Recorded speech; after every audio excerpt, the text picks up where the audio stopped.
Thank you here for joining us on Following the Gong. We are not at Doggies, we are not at Cafe, we are not at the Saloon, but we're in fact here in the Grandfather Clock Lounge in Atherton Hall for our first ever live recording with a studio audience. And we are joined by none other than highly accomplished musician and band leader for Penn State legends My Hero Zero, Jason Alsey. Jason, thank you so much for joining us. Sean, thank you so much for having me.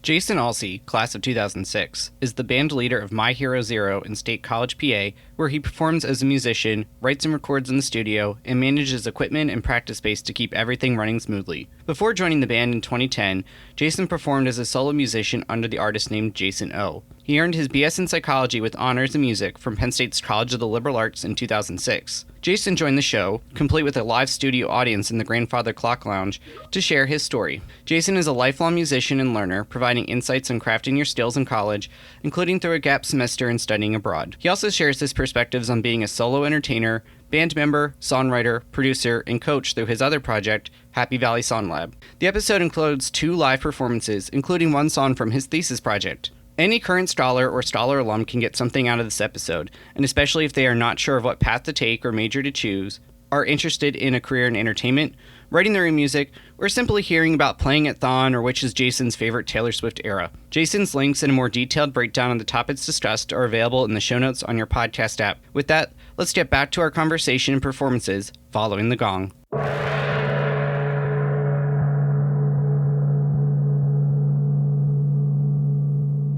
I'm glad that we were able to put this together. So, Jason, I usually start off by asking how you came to Penn State and the Honors College if you've heard previous episodes. But in your case, I want to start a little bit further back. So, you and your bandmates in My Hero Zero shared some of your backstory with Onward State on their podcast last spring. And if you haven't heard that, you all can check it out once you're done listening to our episode. But can you share how you first got into playing music? What was K-12 Jason like? Oh, well, so I kind of tripped and fell into music. My parents were both music teachers. And so like many young boys, I had a lot of energy. And when the doctors recommended perhaps medication to calm me down, my parents got me a drum set instead, which I have a lot of friends with kids now, and that seems like an insane choice. But they got me a drum set, and I took to it. And so I fell in love with the drums whenever I was 5. And then along the way, I got to play any instrument that I was interested in. They would give me at least a couple lessons. And I haven't always been super dedicated in terms of practicing in a structured kind of way. But, I love playing, I love music, and I keep coming back to it. So it sort of became my life. Well, and I'm very glad that they did. I'm a parent. I agree with you. I can't imagine just being like, here's a drum set. Electronic drum set. That's the key. You give them a pair of headphones. That's a game changer. Yeah. That is. So, hopefully the whole point of this podcast is life and career advice for scholars, but I just got some as a parent. So thank you, Jason. Now I want to ask, so, you're a musician through and through, but how did you decide to come to Penn State and try? So it was actually kind of, as I was preparing for this podcast, I was thinking about this. I don't have a really, I think, inspiring story as far as that's okay. Scholarly ambitions goes. School was always easy for me. And so I had good grades, I had good test scores, and when I went to apply to college, I mostly applied to places that girls that I was interested in were applying to. That's about as far as my planning went. But I had a guidance counselor who said, hey, you should probably just apply to Schreier's to see what happens. You're good at writing. I've read some of your work. I think that this might be a good fit. So I applied and I got accepted. And when it came down to it, I ended up choosing Penn State because it's a large school and I came from the middle of nowhere. So one of the most frustrating things for me growing up wanting to play music with other people was that like the bands that I was in when I was young, it was me saying to like my friend, you play bass now.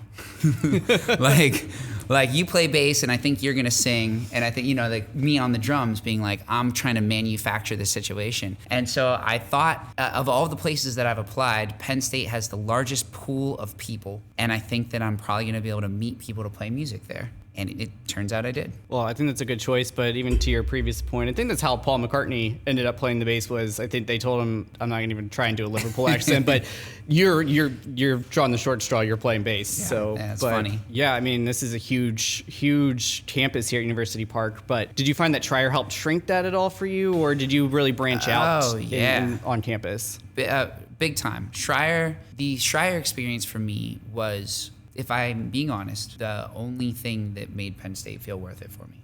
Like I mentioned, like school wasn't hard for me, and that doesn't mean that I was learning well. It just means that I happened to have a skill set in the classroom where I could knock out tests. I could intake and then regurgitate information very, very well. So large classes, I don't think I really got a lot out of them, but the Schreier's experience helped me to have enough small class experiences that I got kind of the liberal arts school experience that I maybe would have had someplace else if I, like some of the other places I was applying, but also still have this is a really big school experience as well. Awesome. And speaking of liberal arts, this might be a surprise to some of you in the audience, but you didn't major in music or art or anything related to that, like some of our past guests who have a musical bend to them. Rather, you majored in psychology. So what drew you to that major? Well, when I came to school here, I was accepted as a physics major. So I came to be... Plot twist. I came here to study physics initially, and I got, you know how you do like the parents, the intake weekend, and because I was in Schreier's, my mom got to speak with a dean of a college. She happened to speak with, I think her name was Barbara Wade, in the School of Agriculture. And Barbara Wade looked at my test scores and my major, and she goes, he's an Eagle Scout, and what is he doing in physics? She told my mom, he's gonna get swallowed up, and he's gonna get swallowed up and forgotten. Why don't you send him over to the School of Agriculture? And on the spot said, we'll give him a scholarship to come over to the ag school. And I was like, I have literally zero interest in agriculture. And she was like, that's okay. You come over anyways. And the deal is, I'll give you the scholarship, but you have to come to my office once a month to talk. And so I would go to this woman's office, and she gave me assignments. And one of the most impactful pieces of my college career was she would send me out to talk to professionals and professors, people who had been successful in their field, and she gave me assignments to go speak to them to help me figure out what I wanted to study. She said, for now, just take a couple ag classes, and we'll circle back around. But I got the opportunity to speak with people, and the big takeaway from me was nobody knew what they wanted to do. They all had an idea of a thing they wanted, and then they went really hard at that thing, and they tripped and fell into this next phase of their life, and then the next phase of their life, and then they're like, now, and this is how I'm here.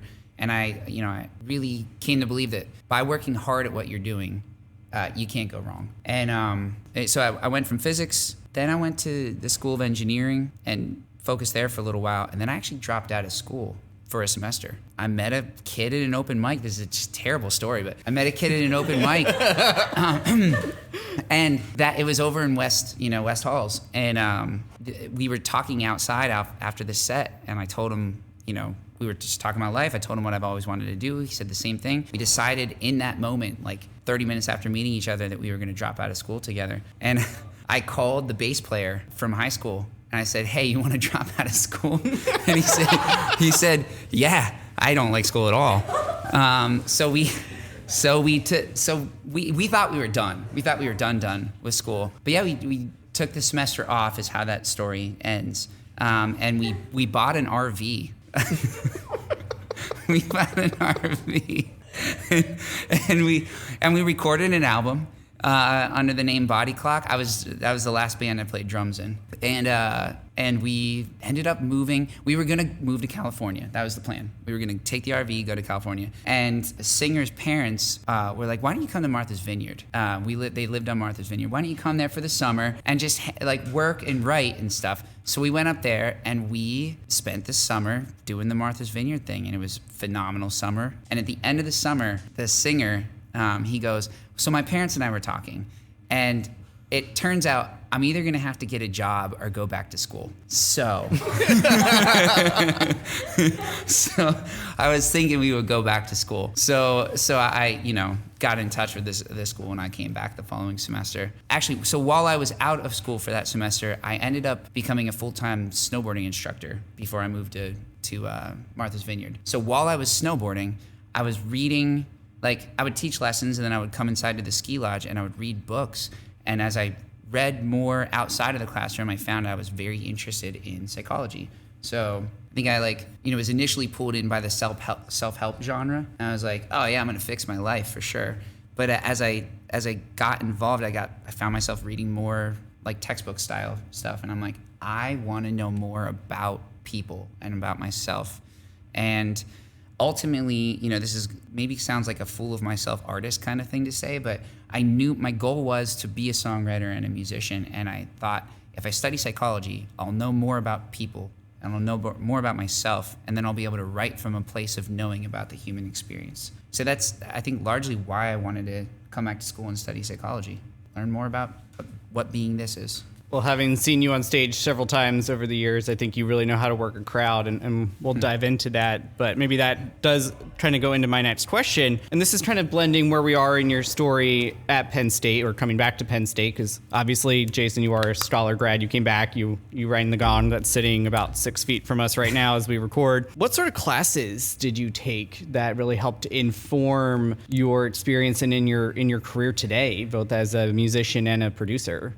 My favorite class that I took in college was, I did a semester in New Zealand, and I got to take a class on memory. And I worked with a professor who had written the textbook. And that class differed very much from the experience I had here at main campus, in that we started historically with the beginning of how they studied memory, and went through the scientific exploration of that specific topic. And at the end of it, I really felt like I understood memory, but also the learning process, and more about how to be a student in life. So that class was huge for me. I took a history class here. It was an American history class, which was an honors course, and it was like eight or nine people. A lot of the coursework was studying documents from around the American Revolution time, and diving in and really being like, okay, they say all men are created equal, but what's that really mean? Getting into the nitty gritty of the written language. So I think for me,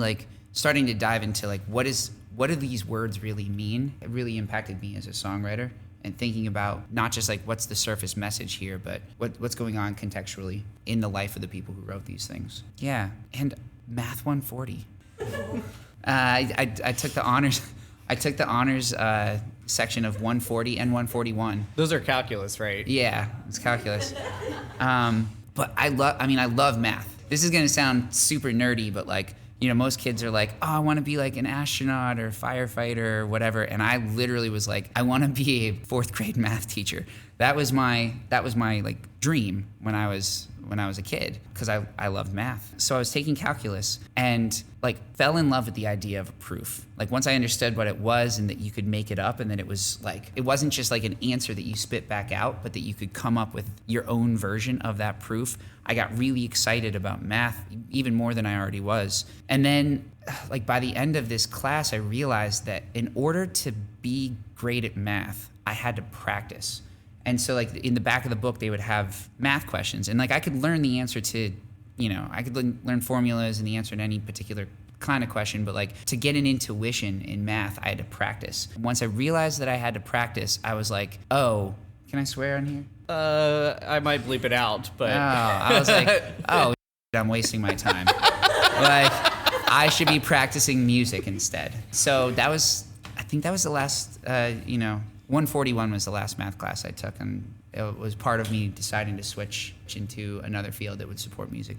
Well, and I think from everything I've heard from a lot of musicians and math people over there, there's a lot more in common between the two than you think. So. Yeah. But we talked about inside the classroom, but what was life outside of the classroom like for you? Were you in any musical groups, or how did you find avenues to perform and hone your talents? And equally important to your career today, developing your approach to style and stage presence? Well, the drums was my main instrument growing up. I didn't start playing guitar until I was 17. And I heard music in my head and, had this sense that songs were trying to come out. And I would sort of try to sing these songs to people I was in bands with. And they'd be like, I don't get what you're doing at all. Like, that's not helpful for me. So I learned enough guitar that I could communicate what was happening inside my head. And once I started doing that, they were like, yeah, we don't really like these songs. You just play the drums. But so I came to school and I had written, I want to say like 7 songs, and I knew how to play about 7 songs. And so starting my freshman year, I lived in Simmons. I lived in the corner. It's exactly. Yeah. We've got some fans here in the GFC of Simmons. Yeah, in the great debate, I have an answer. Yeah, it's not Atherton. But hey, I'm just saying.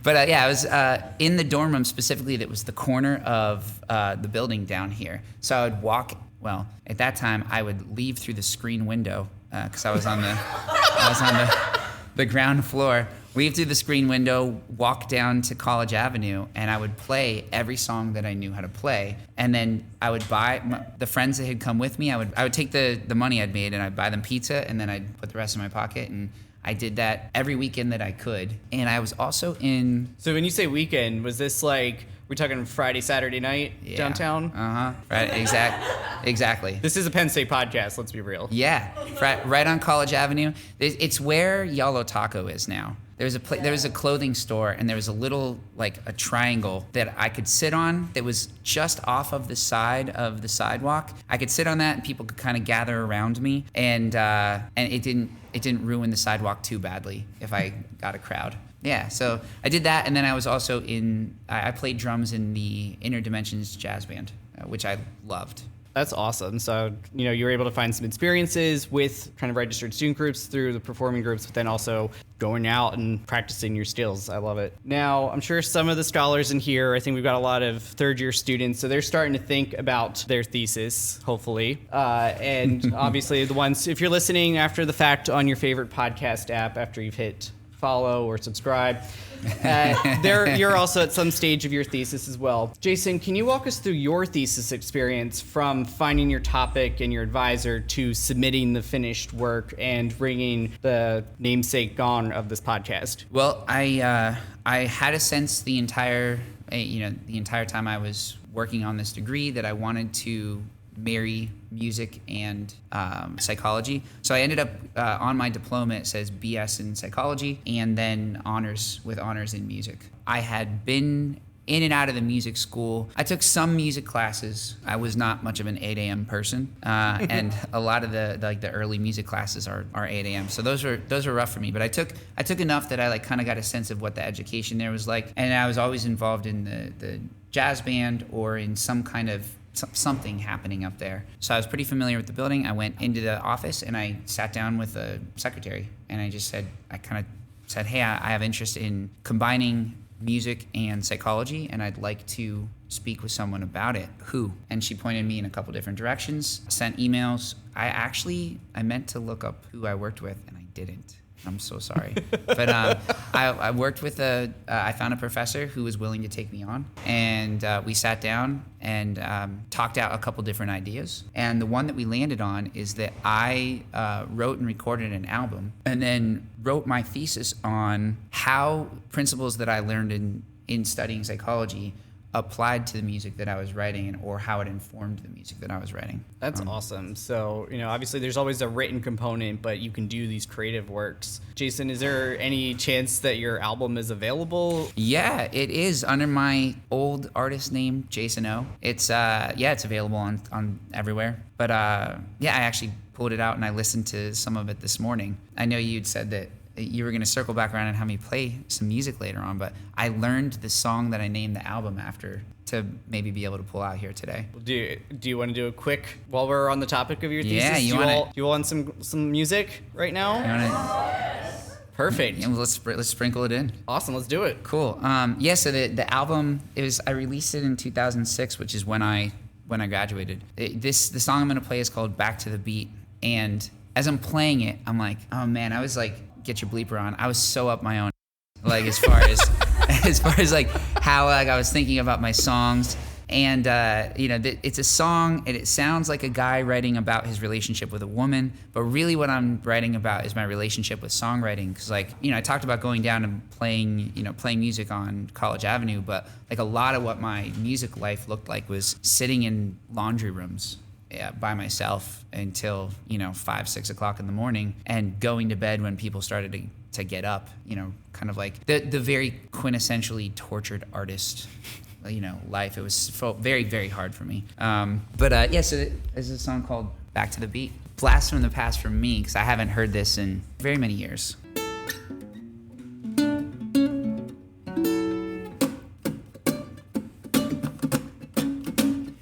Well, it goes like this. A little ditty begins, and at first there is nothing but a beat, and it starts down at my feet, at my toes, and it goes to my legs. Started moving, and before I know, the groove just shoots up straight through my body, and I am yearning for the boom, boom, boom, boom, ba-doom, boom, boom, boom, boom, psh-a-ding, boom, psh, boom, boom, psh-a-ding, boom, psh, boom, boom, psh-a-ding, boom, psh, boom, boom, psh-a-ding, boom, psh, boom, boom, psh-a-ding, boom, psh, boom, psh-a-ding, boom, psh.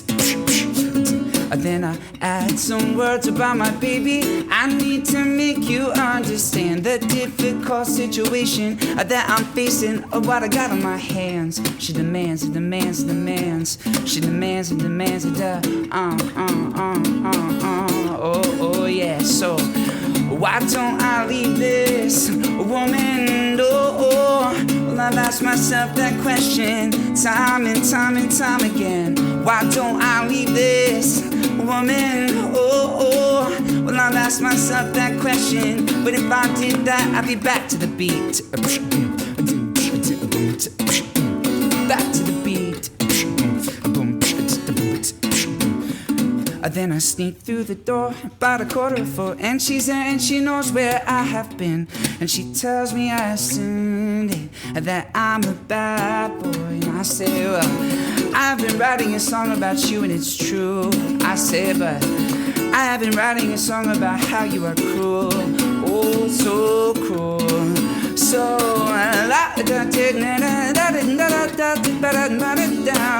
why don't I leave this woman? Well, I've asked myself that question time and time and time again. Why don't I leave this woman? And I've asked myself that question, but if I did that, I'd be back to the boot. I'll be back to the boot.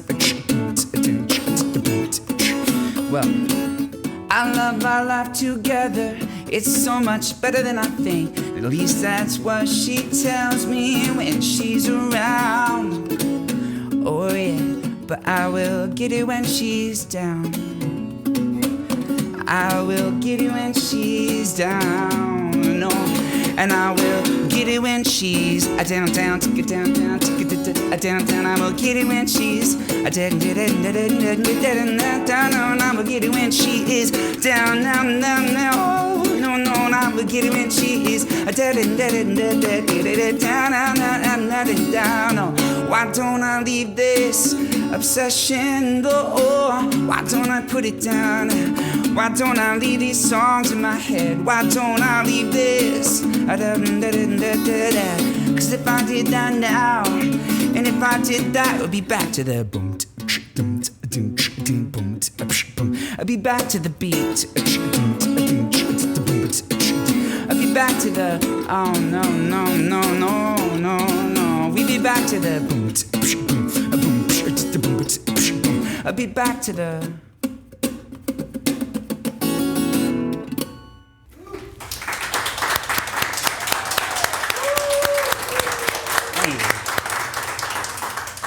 Well, it's not every day that you get to hear the thesis live, so thank you for that, Jason. That was really cool. Yeah, I appreciate it. Yeah, thanks for providing a moment in my life where I could reflect on it. Perfect. So we're going to move into your career now. So you graduated from Penn State. So there's a few careers, like if you go into medicine, right, it can be a little prescriptive start. You take the MCAT, you go to med school, residency, yada yada. But with music, it's kind of the antithesis of that. And we have a future doctor or two in the room, so they're nodding their heads in agreement there. So music, there's just about any direction you can go in. So how did you, on top of your, we just got a sample of your thesis project, how did you go about figuring out what was next for you during your last year in the Honors College? Well, so the band that I played drums in, I really did want that to work out. But the singer of that band ended up going to prison.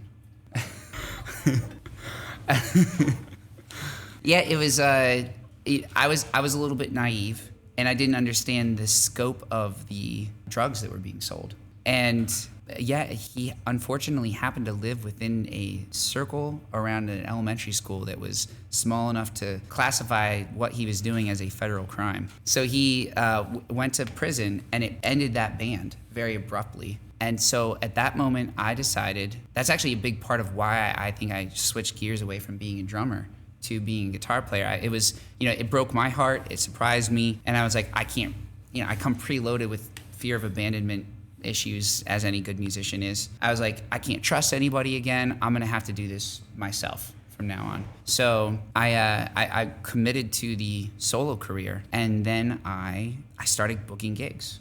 So I started playing at Allen Street Grill. I played there every Sunday, and I started playing at Cafe 210 on Tuesdays. This is while I was a senior, and had gotten very good at playing on college avenues. I was treating it like my job. I would go down and I would play music on the weekends to pay my bills, groceries, and some of my, like the power bill and the things that I was responsible for taking care of. Then I started booking gigs at other colleges. So my last semester of school was actually really frustrating for me because I was already operating in the capacity of a full-time musician. There was a month that I had 17 shows. And I was like, very much, senioritis is like sets in when you're like, okay, I've done the thing, I'm gonna go do the next thing. I was already doing the next thing. So yeah, I kind of like transitioned straight out of like getting my degree into playing shows. And I moved to New York City for a little bit. And what I learned was I bought a book, How to Have a Successful Music Career. And I had already signed a lease for an apartment in New York City. And I'm reading the book, and it says, the last thing you wanna do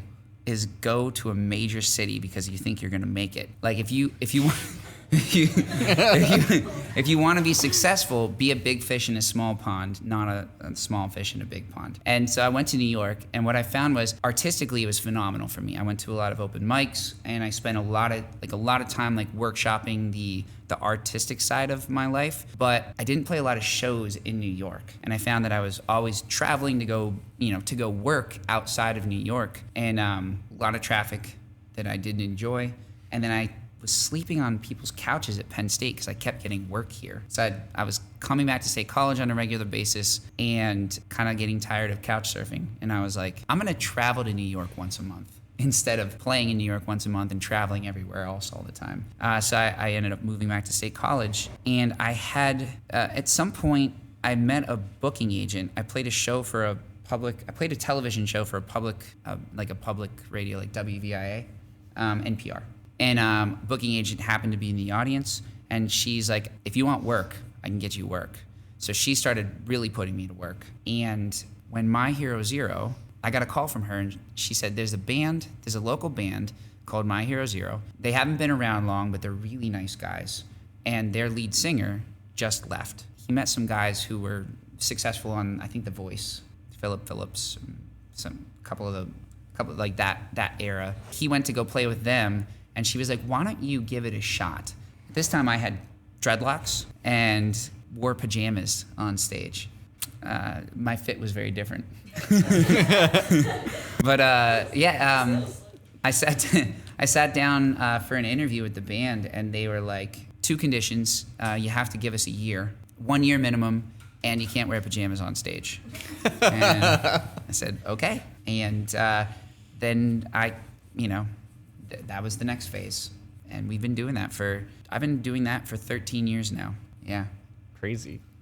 It's been a journey. So I do want to ask you a little bit about My Hero Zero in a minute, but first, on a personal level, how did you respond to people early on when you're first trying to make it? When you said, "Hey, I'm going to be a professional musician," and maybe you got some doubters or haters that don't, like, that's such a hard industry to break into. How did you respond to people?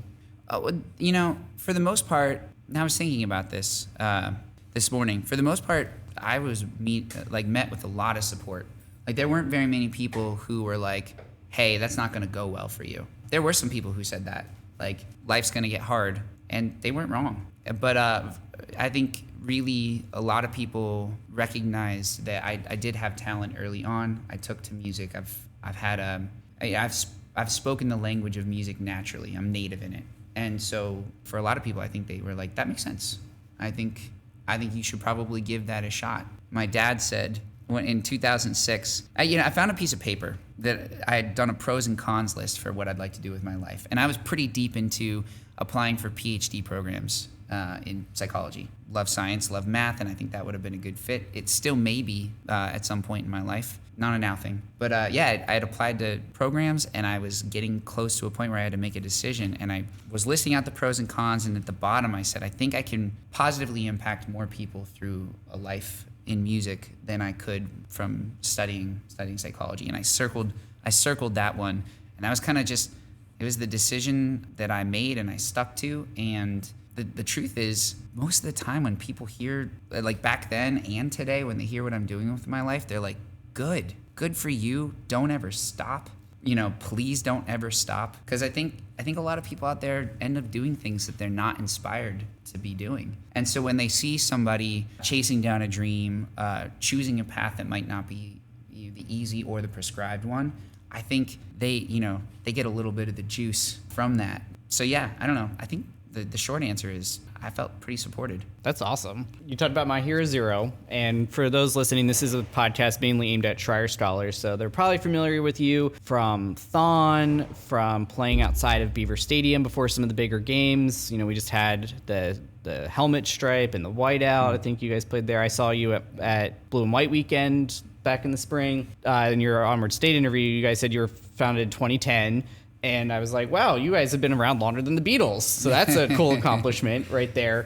But obviously you do a lot of touring. You play in State College quite a bit, but you go all around especially the East Coast. What is it like being in a touring band? Can you pull back the curtain on what life on the road is like? Yeah. I mean, for us, the journey started in like booking agent putting us at places where she's like, hey, we got a last minute opening for you. Why don't you go try out this random place in wherever? I'm thinking of a place called Shuckers in Virginia. But we would load all our stuff into a CRV, and we'd all like kind of sit there and just like get it done. But I happened to luck out. We had some really successful gigs around here. Penn State kind of infused our show with the kind of energy that has defined My Hero Zero.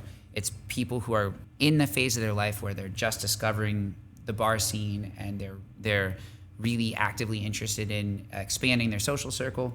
And so like when young people are showing up to our shows, they want to go nuts. And that's not what the whole world is like, but it's what My Hero Zero had to become to be part of this market here in State College. So when we went on the road, we found, I don't want to say instant success because that's not true, but we were always well received. And we kind of pretty naturally developed into a band that required a band van quickly and then a trailer. And we were for a period of time out on the road 4 or 5 days a week. And it was hard. It was a really hard life. And I want to be partially transparent about the fact that like we partied a lot. We went hard.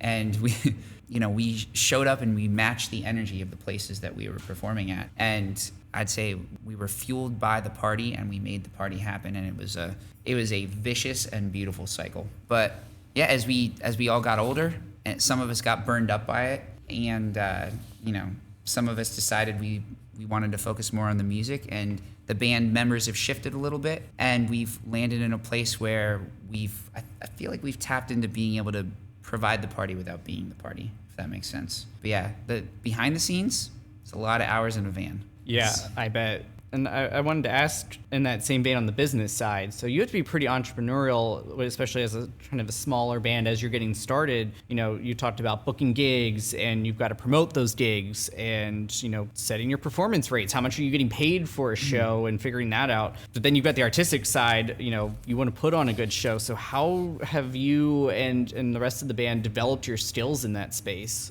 both on the business and the artistic side? Well, it's an area that I don't think anybody who gets into music really lands in that direction, because they're also like feeling they love executing like day-to-day functional tasks.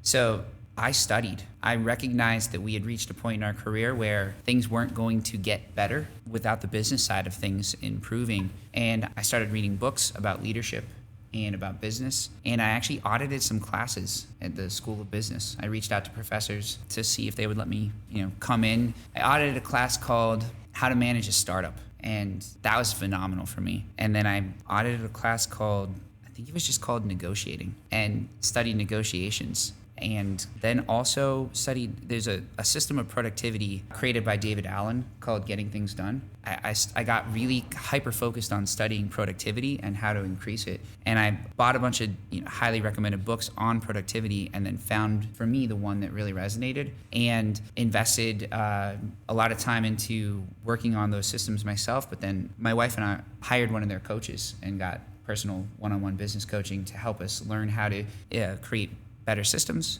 and how to organize our projects in a way that's not just going to be us getting everything done ourselves, if that makes sense. And learned how to delegate. So yeah, I went from being an artist to I fell in love with the art of business. And that was really it was a period of my life that involved a lot of struggle, because I don't want to oversimplify and say it's different sides of the brain, but I think I had to put down the artist part of myself for a while to learn how to take on the responsibility of managing a business. My wife, she started kind of helping behind the scenes by answering emails and picking up some of the slack on being, say, consistent. About a year into that, I was like, hey, do you want to just like do this? Do you want to just manage? And she was like, not really, but like, but maybe I could try it. And so she did that for a year, and then we made it more formal.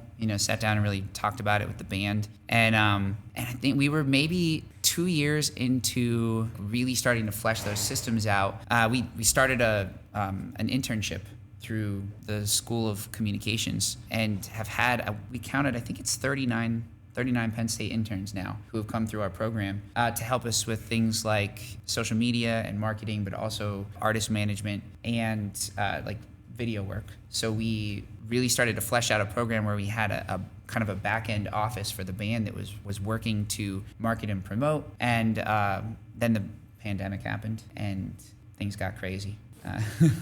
I bet. And we'll get to the pandemic in a minute here, but kind of on the vein of Penn State, that internship program sounds really cool for students who are interested in that. But a Penn State question you might not get from another podcast outside of the sphere, but what's it like playing at Thon versus the downtown bars versus the other events and venues that you go out and do outside of Happy Valley?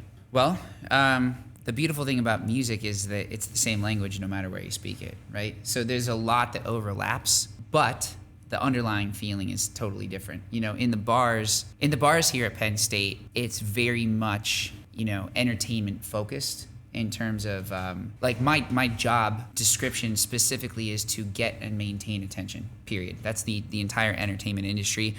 In my vein of that, I also happen to have a requirement of performing music, right? But like downtown, it's just attention, attention, attention. How do I get it? How do I keep it? How do we drive the energy upwards so that people have an experience that is impactful enough for them to remember and want to repeat? And at Thon, the experience for me is, what can I give? It's what can I pour into this moment that is going to lift people up who have spent the entire year working on this, but just in that weekend, who are giving everything they have. Can I make that a little bit easier for an hour? Thon's one of my favorite shows of the year.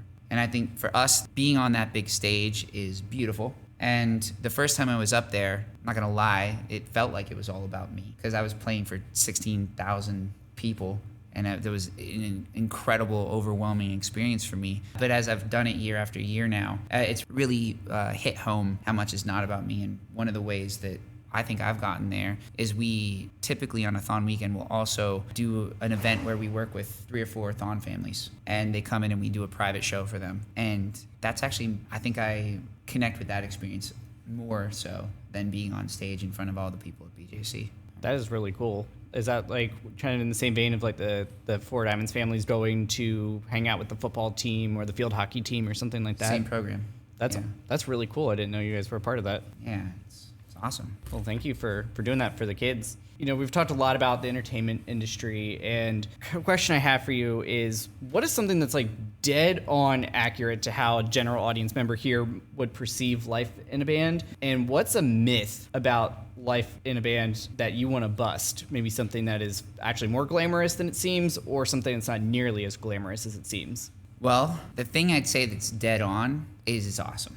It's yeah, you know, I wasn't a particularly socially adept person growing up, and when I came here to school, I mean, my school district had about 90 kids in the graduating class, and it took an hour to drive across. It was rural, and you know, so when I got to State College, I felt like this was a big city. I was very, very overwhelmed by the environment. I remember leaning very heavily into, you know, feeling sad because like where I came from, I knew everybody and everybody looked each other in the eyes whenever I got here. I was like, people just walk around looking at the sidewalk and they don't interact. And, you know, I moved to New York, so I got a much bigger sense of the scale of how closed off people can be in a space where there's a lot more humans. But yeah, State College was not what I would consider like I didn't bust on the scene as a freshman, like feeling like the life of the party, let's say. I was really trying to figure out who I was and how to be around people. And so when I first joined the band and I was walking through, you know, an audience and people were stopping me and being like, yo, you're like, dude, you're the man. I was like, you know, I didn't believe it. It took me, I think, many, many years to start to step into that space. But yeah, I mean, the way that lifted me up was exactly what you would imagine, I think. Whenever you see a person on stage. The myth busting, everybody thinks that when you travel, you get to see things, but you don't. We end up going places. It's logistics, and it's setting up and getting the job done, and then it's closing out, maintaining our relationships with venues so they see us as professional, and then getting home so that people can live their lives and have families and, you know, have other priorities that aren't just being out there with the guys. So we've talked about you're in the entertainment business, and you kind of reference you have a job description, right? And going back to, you referenced COVID, so probably outside of healthcare, I imagine entertainment along with maybe teaching were some of the most impacted professions. Like you can't just work from home, right, in your line of work. Can you share how you navigated that experience as a performer and a musician and kind of the lessons that you've learned and grown from? Yeah, well, the exciting front page version of my life is that I started playing on College Avenue and just had a series of elevated experiences, and that's true. That's definitely been the truth. But also, one of the ways I accomplished that was by being single-minded and career-oriented in a way that really wasn't balanced. So most of how I lived my life was just obsessed with success and obsessed with, it sounds great when I'm talking about productivity systems. I mean, that's like entrepreneurial gold, right? I figured out how to turn the whole thing up another notch, but it's just when you play every weekend, you miss everything. You miss everything that everybody does. Family events. Eventually your friends stop calling you because why? They know you're going to say no. Sorry, I have to work. You can come see me at my job. So yeah, I think my entire experience of myself was on stage or doing things to support my life on stage.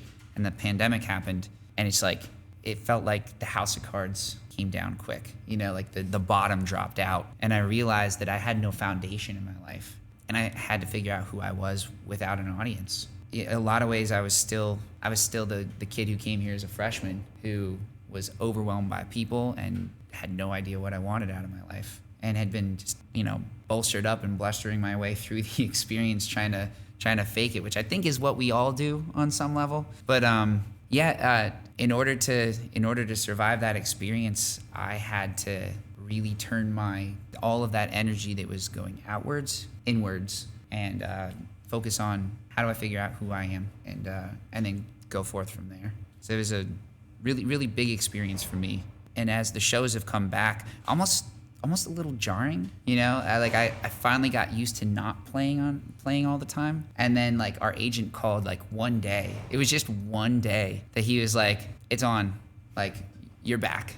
And we were back to playing like 3 or 4 days a week. And I was like thrown back into the mix. I'm like, oh, like this is what I've been doing with my life. So I've spent the last 2 years trying to reorient and figure out how to. I think the best way I've come to understand it is I achieved a lot of success without a lot of consciousness on the kind of life I wanted to live. And now I'm trying to come from a place of being conscious about the way I want to create my life, and then designing my career around that, if that makes sense. Yeah, that absolutely does. Really figuring out your why, right? I bought a set of paint markers, and I write quotes that are meaningful to me on mirrors around my house. And the one in my bedroom, I just got rid of it, but for a long time it just said "why" across where my head is, because that's the best question. If you're trying to navigate what you're doing with your life, every day I try to get up and go, well, why? Why do I want to go do a podcast? Well, I'm not sure what you told yourself, but I'm glad that you did, because obviously I think we're having a great time here. Why did you say yes to this? Well, going off script here. No, yeah, for sure. The Schreier's experience for me was really meaningful, and the short answer is my wife scheduled it for me, and I'll do just about whatever she puts on my calendar. But for me personally, I was excited to come here after I spoke with you on the phone, and I understood the energy you were bringing to this project. So for me, I was like, I get to go hang out with Sean for an hour and a half. Awesome. Cool. Well, the feeling's mutual, Jason. I appreciate it. So we talked about kind of that sense of self, right? And obviously there's a lot more psychology that you could bring to the conversation than I can. But question for you, what is it like being a solo artist and a band member at the same time? How do you, as a songwriter, how do you decide where, this piece is something I'm going to keep for myself, or this piece is something I'm going to take to My Hero Zero? Well, balancing those two parts of myself has, been difficult over the years. But I have found that my solo career is a place where I get to work out all the things that I don't get to work out on stage with the band. So when I'm on stage with the band, I get to have this big explosion of energy. And when I play by myself, I get to express all of the other pieces of me that don't really have a place on a stage where it's go, go, go the entire time. Recently, the band, we finally decided to do a full-length album together. And it was kind of a big surrender moment for me. I took about 30 songs. Many of them I had been committed in my mind that were going to be solo songs for a long time, and I brought them to the group, and we made a big whiteboard spreadsheet of all of the songs, and we took votes, yeses, nos, and maybes, and we ended up finding 11 songs that had 4 yeses, and some of them were solo songs, where the intention had been for it to be solo songs, and some of them were songs I had really no interest in at all. I've really enjoyed the process of kind of taking the group pulse and letting the average of how people feel be the thing that creates, as opposed to just my vision brought to life, if you will. Yeah, so recently, this answer will change for me all the time, but recently I've been going, if I can find a group of people who want to play a song and want to be, attach themselves to a song that I've written, it's theirs. That's how I feel about it right now. My solo career is for everything else that doesn't fit into that box. That's a now answer. Well, I think that sounds like a pretty good answer to me, Jason. So going back, you talked about your internship program, and you're not just a performer, but you're an entrepreneur, right? And you've used that word earlier in our conversation. Can you explain kind of that other side of your career as a producer and as a coach? How is that different or similar to your, the role we all know you as the frontman for My Hero Zero? Maybe talk about, there's some stickers here that say Happy Valley Song Lab. Maybe you can tell us about that? Yeah, well, So as I mentioned earlier, my parents were both music teachers, and they got me that drum set when I was 5. And when I was 8 years old, they started turning some students over to me. Did you say 8? Yes. And so I started teaching when I was 8 years old, and I fell in love with teaching. I absolutely, I experienced the joy of passing on something that I had already taken on for myself, and I think was very good at it. I had a knack for it since I was a kid. So in my career, I've always found ways to help people who are interested in my help, and taught a lot of drum lessons, taught a lot of like vocal and guitar lessons. Over the pandemic, I didn't know what to do with my life, and I announced that we were opening this studio. So the College of Communications reached out to Angel and said, "Hey, would you guys do an internship?" And we were like, "We're all wearing masks and classes aren't even happening really in person, but I guess." And so we put an internship program together for the semester and brought the interns together, and we were like, "We don't have any shows and we don't really know what we're gonna do. What do you guys wanna do?"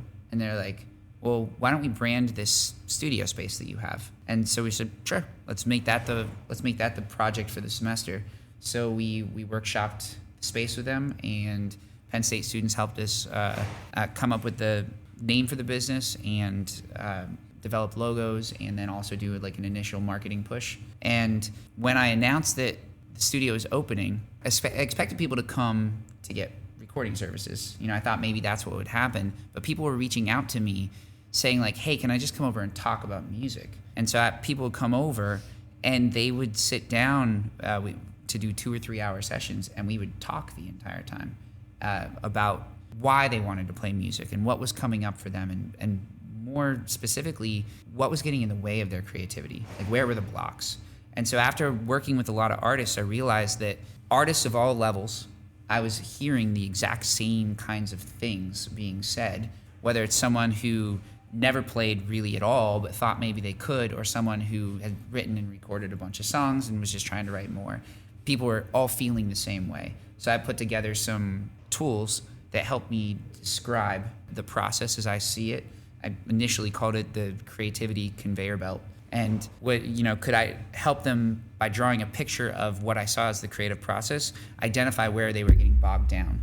And that work kind of grew out into, it got sort of really non-specific. Like at first, I was like, okay, well, I guess I'm going to be coaching. And then that kind of morphed into, well, I guess coaching also means like lessons for anything that comes up for a person. So like, because of my experience, I can teach drums, guitar, piano, bass, vocals, recording, song, and songwriting. I also am pretty well versed at taking people earlier on in the business part of their career through a lot of the pitfalls that take people years to kind of figure out. So kind of also coaching the business side of people's music businesses. And after doing that for a little while, I was like, I want coaching too. So I went out and found and hired 2 coaches and really started to develop that side of myself as well. It's been an unexpected avenue for me. I've loved it. That is really, really cool. I'm guessing if a student listening wants to book time, pay for the services, there's something that you can do on your website? Yeah, you can do it on the website. You could also email or DM My Hero Zero or Happy Valley Song Lab. Perfect. But yeah, the website works too. Awesome. We'll make sure there's details in the show notes you can check out as you're listening to this on Apple or Spotify. If you haven't hit that follow button yet, make sure you're doing that if you're listening. Like and subscribe. Yep. Smash that like button, right? Uh-huh. So, going back to the branding thing here, Allmart State did a great interview with you all back in the spring. And one of the things that kind of jumped out at me was that you had mentioned that at one point the band was sponsored by a notable alcohol brand. How can scholars in this age of NIL, the name, image, likeness, seek out sponsorships if you think you're in a position where you're in a band or just as a student influencer can work those things to benefit yourself or your organization? Being aware of the space that you're in. So for us, we spend a lot of time in the partying space. So that partnership made a lot of sense, and we had connections with people who were repping those brands. But for student influencers, it's a big, bold new world out there. seeing what other people who are kind of in the same vein as you are, what kind of connections they're making, and following up there. Awesome. Now, going back to something you said a little bit earlier, you talked about kind of the challenges of profession is that you have a lot of nights and weekends and you sacrifice a lot of family things. And, a lot of our students go into roles that are going to be 8 to 5, or let's be real, sometimes 8 to 8 or something, it's not always 40 hours. But how, for students who take professions that have atypical hours, what would you suggest that they figure out early to help them deal with that when the world operates one way and their careers might kind of function on a different clock? Master their calendars. Make sure that they're using like calendar-based tools so that they can plan their life out. When I show my calendar to people, they start to have panic responses. I think any Schreier scholar can probably relate to that. For sure. Yeah, so really getting in touch with how to get a handle on your time, and then working on routines. I've done a lot of work on how to build routines into my life so that when my life is in moments that are super atypical, I have some foundational grounded things to lean on. It's gonna sound maybe oversimplistic, but like when I wake up in the morning, I have a morning routine that is in the same order every morning. When I go to bed, I have the same things that I do in the same order. So if I'm doesn't matter if I'm in a hotel or staying with friends or on the road for 5 nights in a row, I know I have at least these little pieces of my life that I can lean into that provide me with stability. Awesome. And we've heard similar advice from people who work in finance and wear suits to work. So I think it's a pretty good piece of advice there. Hope you all over there are taking notes on that one. So Jason, obviously My Hero Zero performs a mix of covers, but you're starting to get more and more into original music. You said you're developing an album. Thinking about your concerts, your performances, how do you all approach building your set lists, and where do you hope to see the band get to over time? We build our set list to be dependent on the venue and the crowd that we are expecting to have there. So a lot of what we've done, especially as a cover band, is we've crafted and honed the show over time in a way where we throw out 20 seconds of any song that's not working. So like if when you end up seeing us play, we don't play entire songs. We'll play a verse or a chorus, or sometimes like 2 choruses and a verse of something. And then we'll take those songs, and eventually, after we kind of whittle down what's not holding people's attention, we'll go, oh, this song would work really well with this one over here. And then we end up having like these like 5 or 6 song pieces that work everywhere and every time. So we've kind of already done a lot of the work up front to be ready for any environment.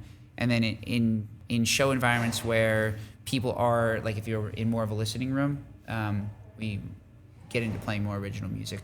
And but yeah, this is very venue specific. In a business sense, you essentially know your customers, your market segment, right? Yeah. Thon's going to be a little bit different than Doggies versus a wedding. Well, yeah, and it's it's complicated because you would think that our customers are the people in the audience, and they are, but a lot of times our customers are also buyers. So the people that we're directly working with at a business level, we need to make sure that we're providing the kind of product that they're going to want to bring back. So there's a lot of factors to juggle. Yeah, definitely.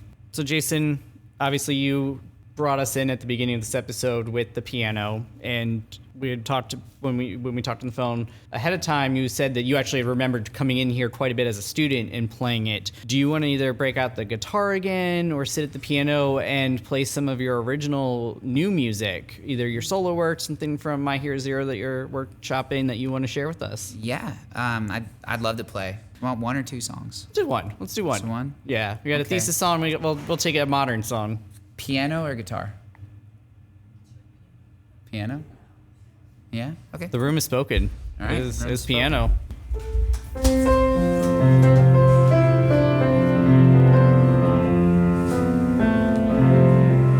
This is a song called Mountain.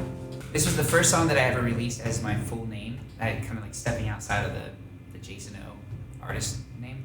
And on the next My Hero Zero album, I want to turn the song into a full band rock piece. But yeah, this is under Jason Olsey. That's Olcese. And I wrote the song about not needing to do it yourself.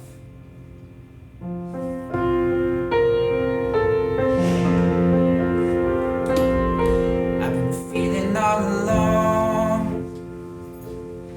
Lately I've been thinking that's just me. Never wanted anyone to see who I am.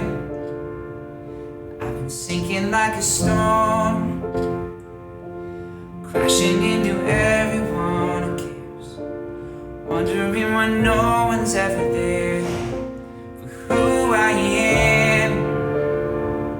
I've been looking at love, thinking it's for everyone but me, hoping someday I might stop struggling and find a little peace.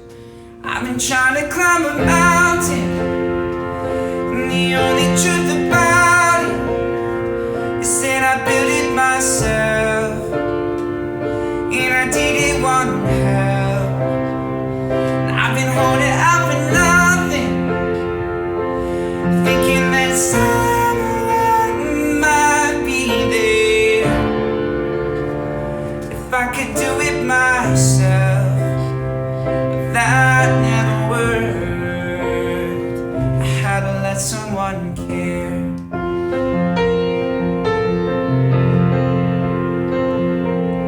When I was a young boy, I thought that I was broken. That's just what they told me that I believe. 'Cause if you take a human and tell them that they're broken, and they don't know anything else yet, then they believe it. So I've been looking at hope, thinking it could only let me down. I thought of jumping out alone, but that never stopped me from wanting out. And I've been trying to climb a mountain, and the only truth about it is that I built it myself, and I didn't want help. And I've been holding out for nothing, thinking that someone might be there. If I could do it myself, that's not how it works. I had to let someone care.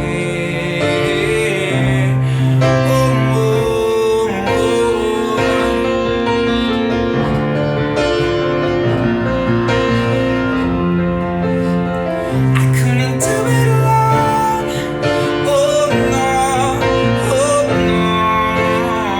I couldn't do it alone. Oh no, oh no, no. Oh, I've been trying to climb a mountain, and the only truth about it is that I built it myself, and I didn't want help. I've been holding out for nothing, thinking that someone might be there.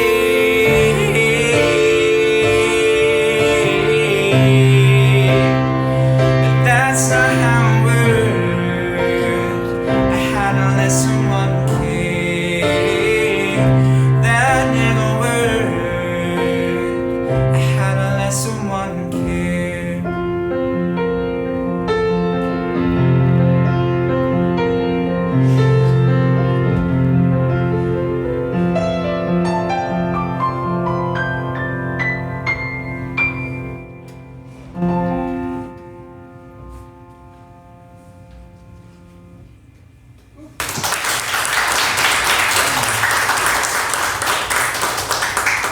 Thank you.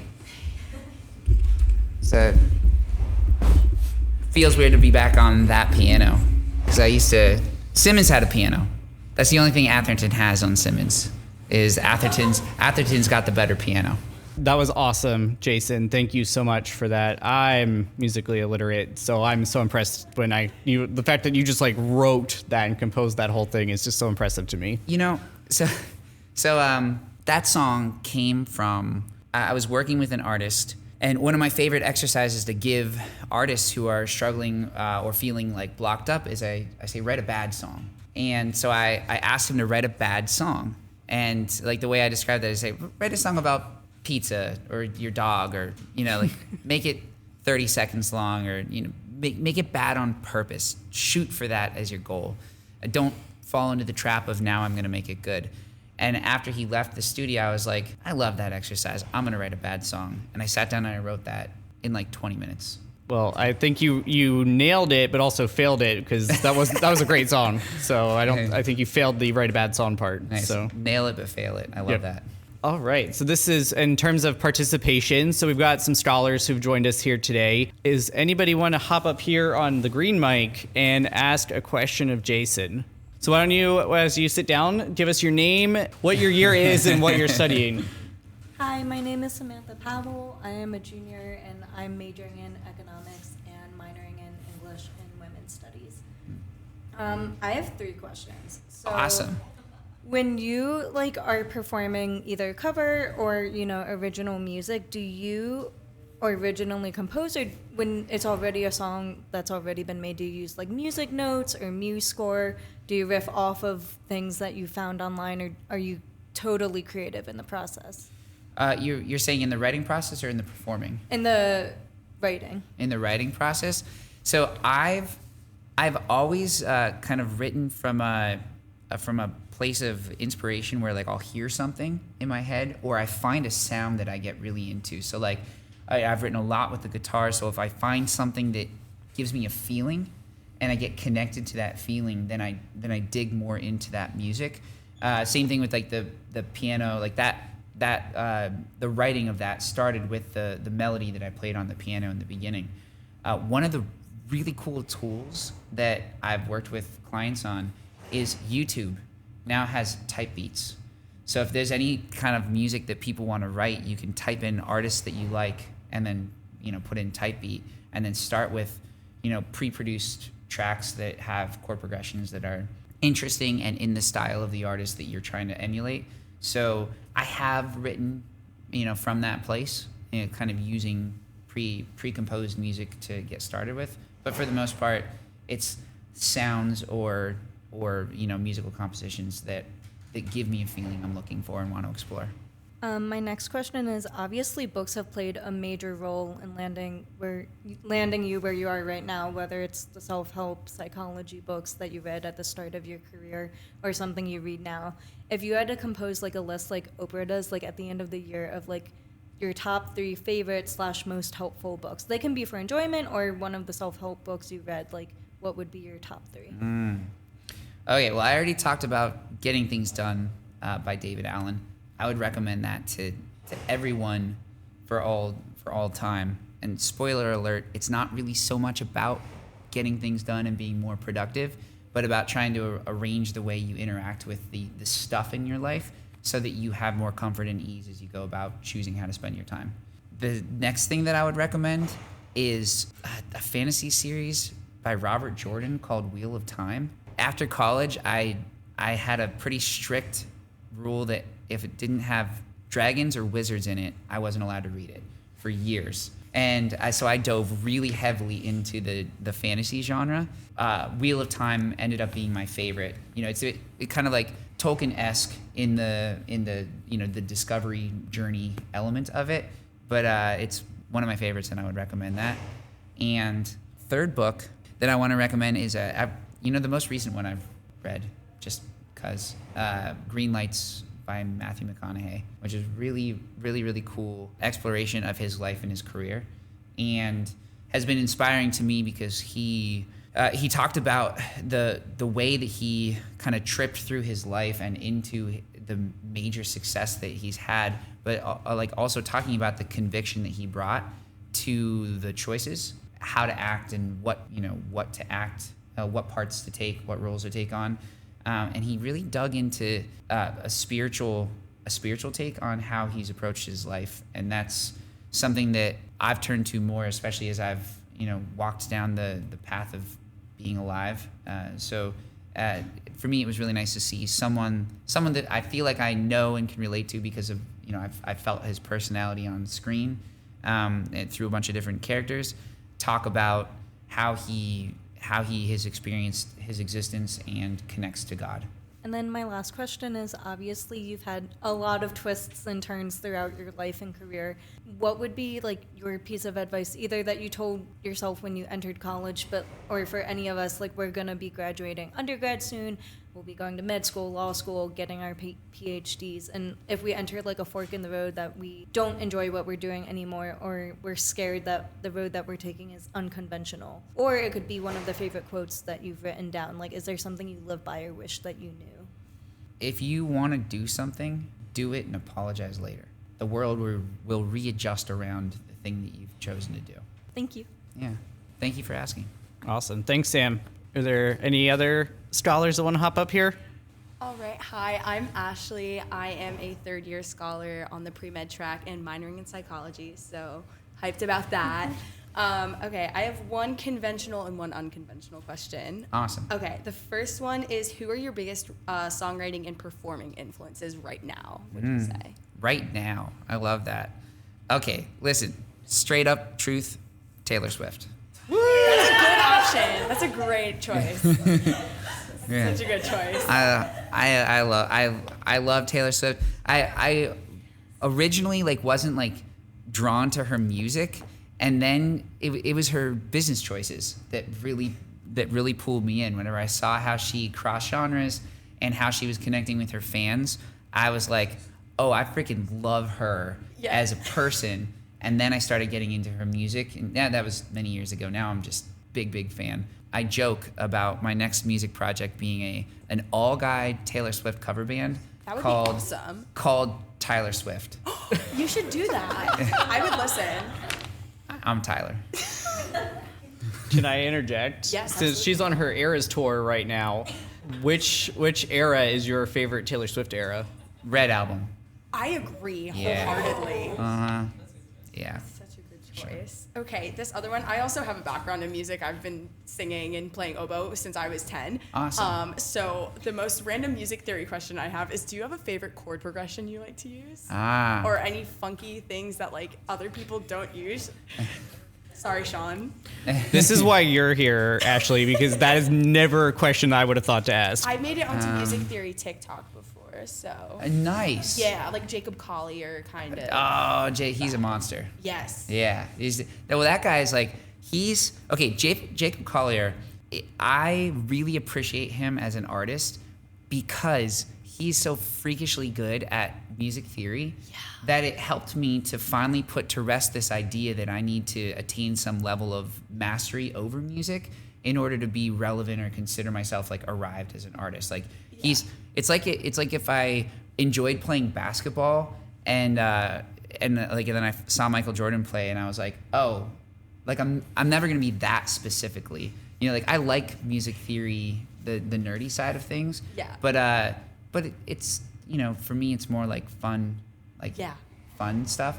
But I'd say my favorite chord progression is just 4/5-2 jazz. Love it. I like it because I like to sit down and improvise and play, and it gives me the feels. Love it. How about you? I don't know if I specifically have one because I didn't delve too much into music theory at my time. Listen, I could say 1-4-5-1, but that's boring and basic. Yeah, boo. Except I mean, so many songs use We it. love 1-4-5-1, but it's been done before. So I don't really have one, but I was just curious because you know more music theory than I definitely do. So. Music, it's just 12 notes in rhythm, That's true. unless Jake Collier is playing it And then he's microtones. Yeah, and then it's microtones and stuff that only the real nerds Sorry. appreciate. Yeah, it's notes between the notes is what we're talking about, which is I was I'm watching. When I watch content with him, I'm I geek out so hard, and then I'm there are a lot of people out here who don't care at all about what he's saying. It's not relevant to the way they experience music. So yeah, it's a little, it's like a bit of a head twist for me to try to wrap my brain around how excited I get about that, but then also how irrelevant that way of relating to music is for a lot of people. Yeah. But yeah, 451 or 145s. 1451's pretty cool. 1451. Yeah. We love it. Yeah, it's a great way to start songs. I have so many 145s. Well, it always works every time. Yeah, It's catchy. exactly. So. Yeah. Sorry. Taylor Swift would agree. Taylor Swift would agree. That's so true. Well, thanks for asking questions. Yeah, thank you. Any other takers? Well, all right. Thank you, scholars, for hopping up here. We're going to do our wrap-up questions here with Jason. So I'd like to hear, what would you say is your biggest success to date? At least before you start your Taylor Swift cover band. Yeah, well, I answered this differently in writing, but, I'm going to answer truthfully for today for me is coming into a close here on creating a full band album. Okay, so, true story. My wife and I continue to, explore the idea of having a family. And I've always envisioned my life including a chapter where I'm a father. And I brought this up to her 6 months ago again. And she was like, how do you expect to be a father? You can't even get an album done with your band.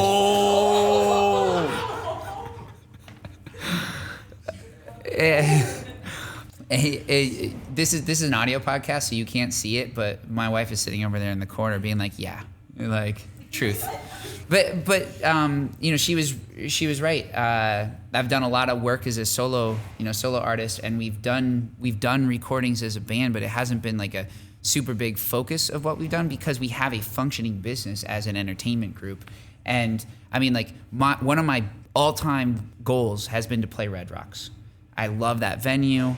I've set it high on my list, and because we've played cover music and we've connected with Penn State students the way we have, we're gonna play next September. We're gonna play at Red Rocks for a wedding of Penn State alumni. So I'm gonna get to play my dream venue, not exactly in the capacity that I imagined in this dream, but it's still, I'm checking that one off the big bucket list because of the way we've interacted with just entertainment, period. So it's always easy to kick the original music can down the road. She hit me with the challenge, and I stepped up to the plate. The original idea was a 4 or 5 song album, and we're going to be releasing an 11 song album, and have the vehicle in motion here to actually take the music from streaming services and bring it onto a stage. And we have a team put together that can back that experience up for people. So I'm really excited for that, and I do feel like it's my biggest success to date. That's awesome. So not even just stopping in an EP, you're going full LP. That's tremendous. That's really cool. Thanks.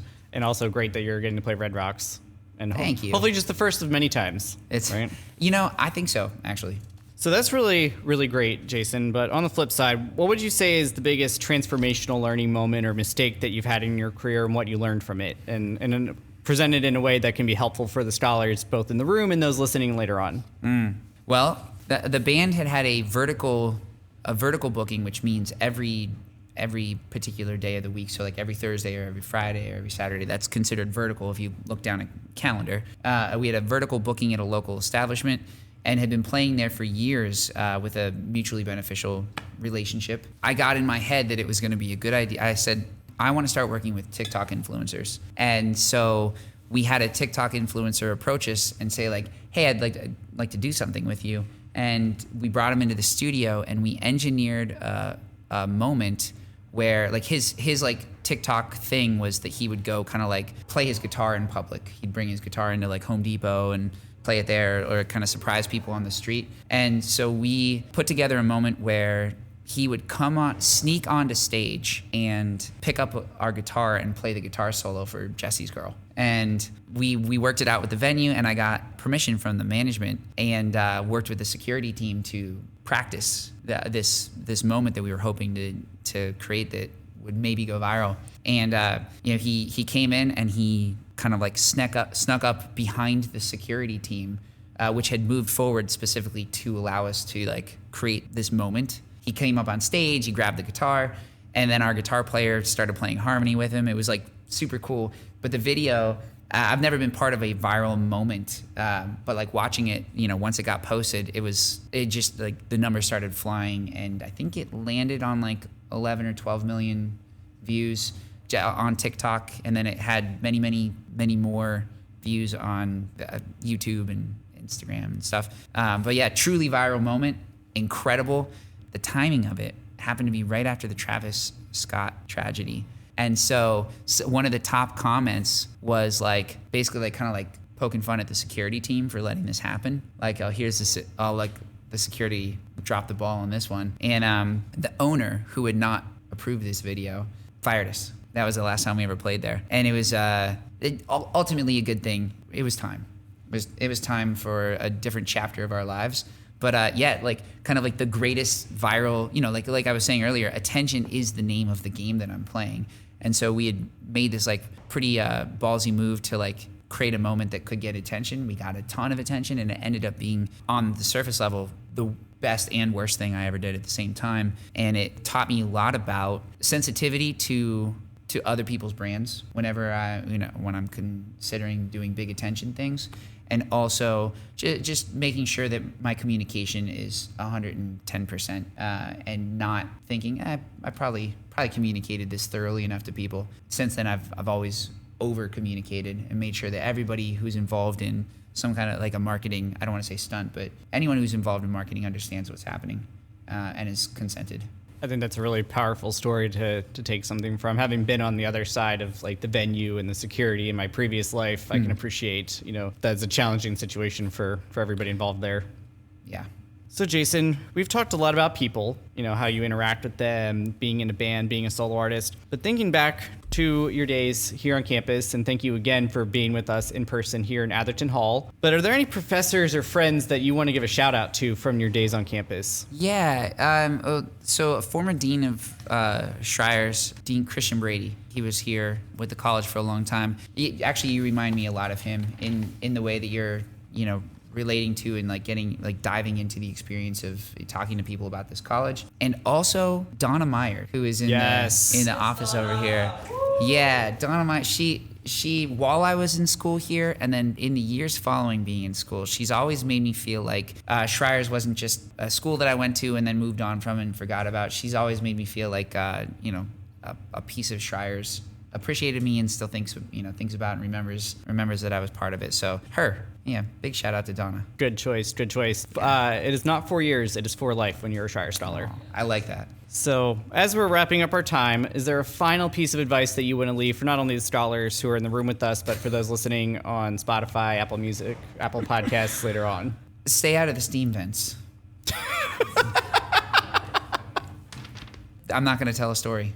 No, well, we won't get you in trouble on that one. So if scholars want to reach out, connect with you, learn more, pick your brain, or if they want to see you perform or listen to your music, what are the different ways that they can engage with you in a digital space? Yeah, every social media platform that anybody uses, really, we're active on. And then our music is available on Spotify and Apple Music and YouTube and anywhere that people typically listen to music, it's available. And you can find it under My Hero Zero, or my original solo artist name, Jason O, or my new solo artist name, Jason Olsey, Olcese, old Jay-Z if you're Italian. And then very briefly, my solo pop artist name, J-O. It's Jaoh. I'm going to be retiring that artist project and absorbing it into the band as I move forward. So yeah, lots of music all over the place. Awesome. And then hopefully someday we'll also see you physically in some record stores, maybe once that album's completed. Are there still record stores? Oh yeah, there definitely are. I know there's some in Belfont that you can check out. Yeah, I would love to do a record store signing. Awesome. Well, hopefully we can get you tracked down to those folks over there. Count me in. All right. So last question, as is tradition here on Following the Gong, and some of the scholars are giving me a look like this is the most ridiculous question, but here we go. If you were a flavor of Berkey Creamery ice cream, Jason, which would you be? And as a scholar alum, most importantly, why would you be that flavor? Well, I'm a psychology major, and so I'm gonna say part of my exploration into studying being a human is to try to understand our emotions and how I think being an artist I have a bit more of a roller coastery ride than I think other people have experienced or expressed to me that is their experience of being a person. So I'm gonna say, not just because it's the best flavor, or my favorite flavor, I'm gonna say bittersweet mint. Ooh, good choice. Yeah, because it's a little bitter and a little bit sweet. And that's me. That is good. What do you mean that's a hot take? Oh, I'll fight them all. That's okay. Yeah. Jason and I will debate that one with them all day. Thank you. It's the chips. It's the chips. And It's not just chips; those are like giant chunks of chocolate. yeah, that's in what I'm there. saying. And also, because it's my favorite flavor at this creamery, I've tried to have that bittersweet mint experience with all of the other, mint chocolate chip, which is normally what it's called, and it just bittersweet mint. This one hits different. It wrecks all the other mint chocolate chip flavors. So like that's, I think, again, another reason why it's the best flavor is because like anybody can make a combo flavor that like hits like Ben and Jerry, but this is the best bittersweet mint out there. Amen to that. Case closed. What? Oh, cone, of course. Yeah, it's the crunch at the end. Yeah. I am a both person. Yeah. I go bowl with the cone on top. Yes, that is the way to do it. So that's for your final piece of advice here: how to approach getting your ice cream at the Bowl creamery. with the cone on top. Yeah. Yep. Or even just skip the line and buy the half gallon. I think. Genius. Life hack. Yeah. There you go. All right.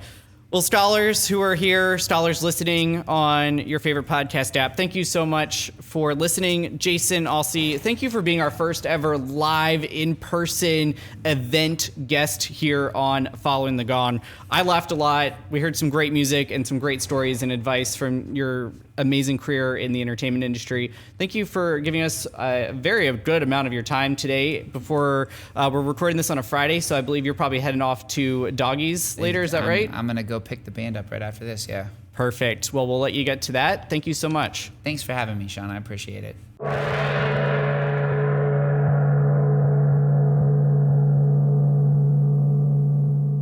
Thank you, scholars, for listening and learning with us today. We hope you will take something with you that will contribute to how you shape the world. This show proudly supports the Schreier Honors College Emergency Fund, benefiting scholars experiencing unexpected financial hardship. You can make a difference at raise.psu.edu/Schreier. Please be sure to hit the relevant subscribe, like, or follow button on whichever platform you are engaging with us on today. You can follow the college on Instagram and LinkedIn to stay up to date on news, events, and deadlines. If you have questions about the show or are a Scholar alum who'd like to join us as a guest here on Following the Gone, please connect with me at scholaralumni@psu.edu.